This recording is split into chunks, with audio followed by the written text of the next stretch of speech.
It's noteworthy that the Deputy President has been given an opportunity to appear before this House to make his response to the motion in accordance with the rules of natural justice. If Deputy President Gachagua has to be sent home, so be it. Deputy President Rigathi Gachagua has made it clear. If he goes down, the entire Kenya Kwanza government will go down with him.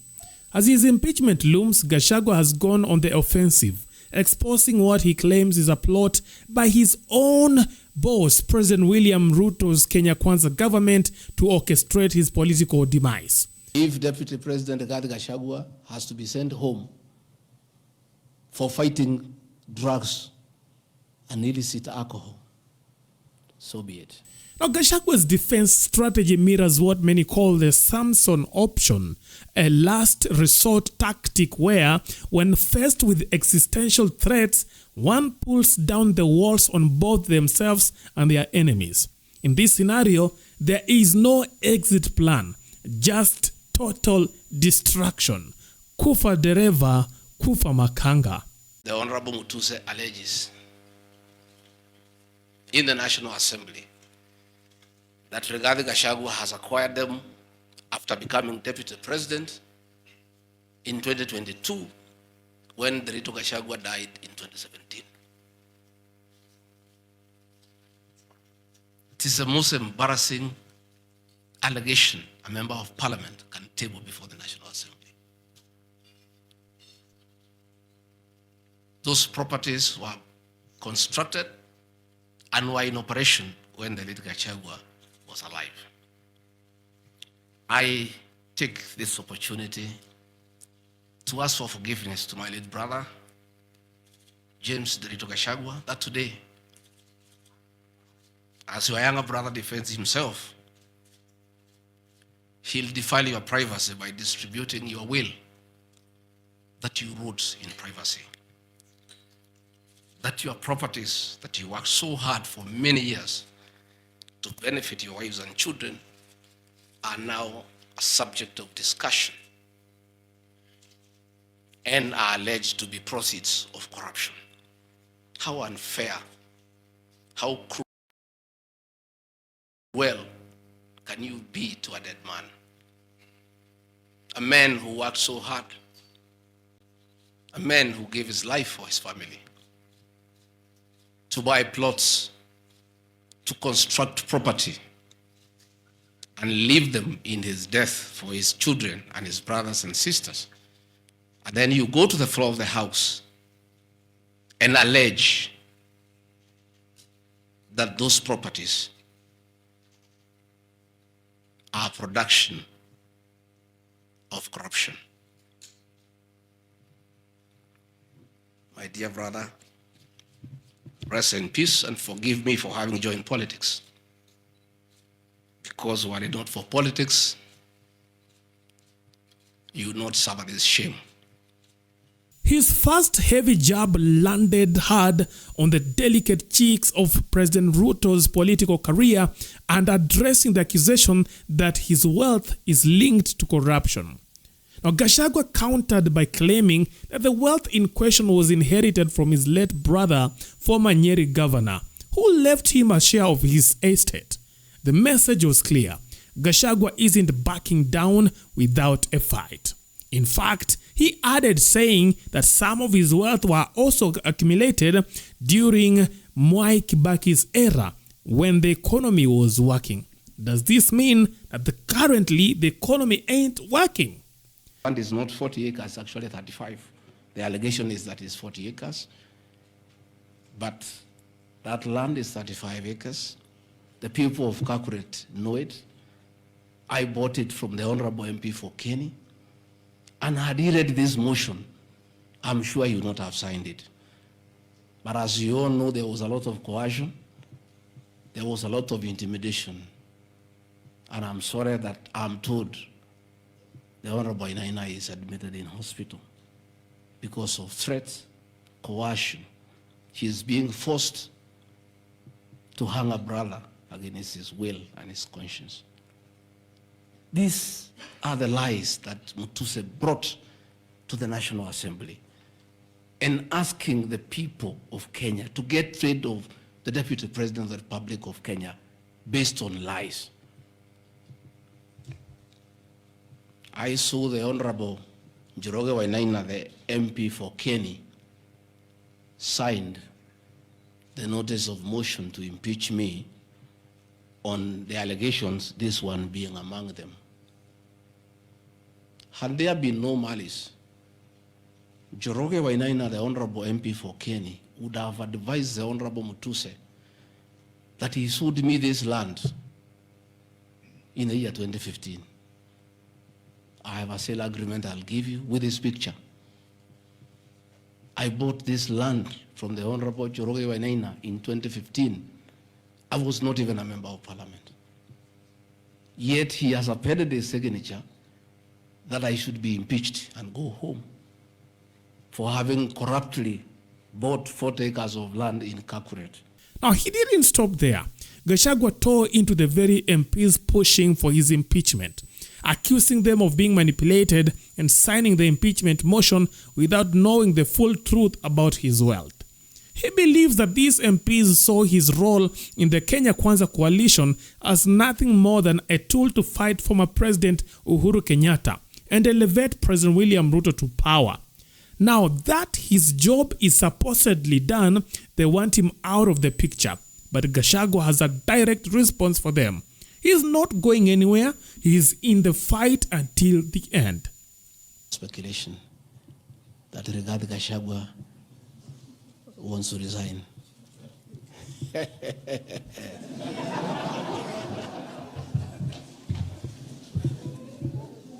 This is a man elected by 7.2 million Kenyans. How dare you suggest to him that he can do so without public participation?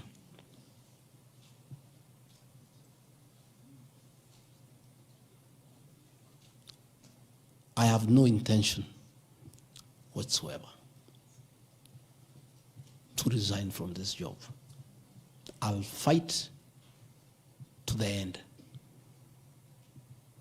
I have tremendous respect for our judiciary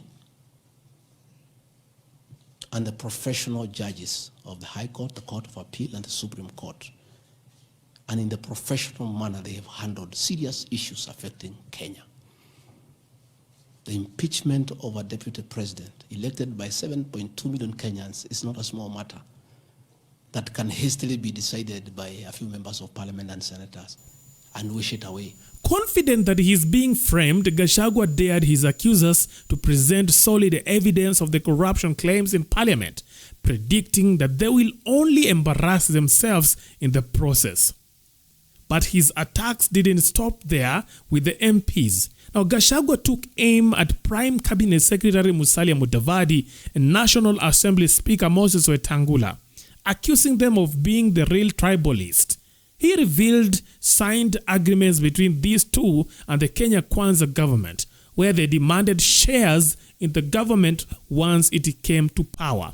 Now, Gachagua argued that Mudavadi and Wetangula, who have criticized him for his shares remarks, are actually the authors of the very narrative they are now condemning. It is here defining your share in the government. It is not me. I did not sign this document. It was signed by Musalia, Wetangula, and President William Ruto. So when I say about this share thing in terms of positions, I've never talked about resources, about development. Although it is also here, is that regions bargained with the president for shares. Musalia Mudavadi and Moses Wetangula bargained for 30% of shares within the Kenya Kwanza government. Although they were also supposed to give us 70% of the vote, which they did not. Nevertheless, since they gave a certain vote, they are still entitled to some share one way or another. Sasa mimi nikiambia watu wafuate share yao, makosa yangu ni gani? Iko hapa. I did not sign. They went ahead. Musalia Mudavadi and Wetangula, and they must follow these things. because I will not follow for them because I was not party to the Western agreement. The agreements were with regions. So when people say I'm dividing regions, I'm simply following the Kenya Kwanza agreement of the way it was debated.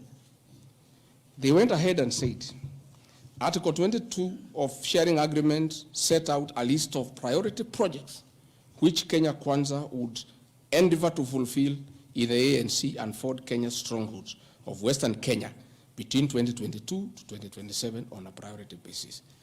Musalia Mudavadi and Wetangula signed a package for Western Kenya. I've never had anybody call them tribalists, but they signed an agreement demanding for Western Kenya. They demanded, and it was agreed it will be done. Completion of all incomplete or stored bitumen roads. Construction of an extra 1,000 kilometers of bitumen in Western Kenya.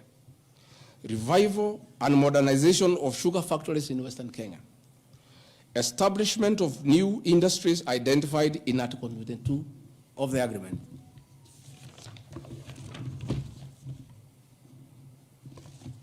Ladies and gentlemen,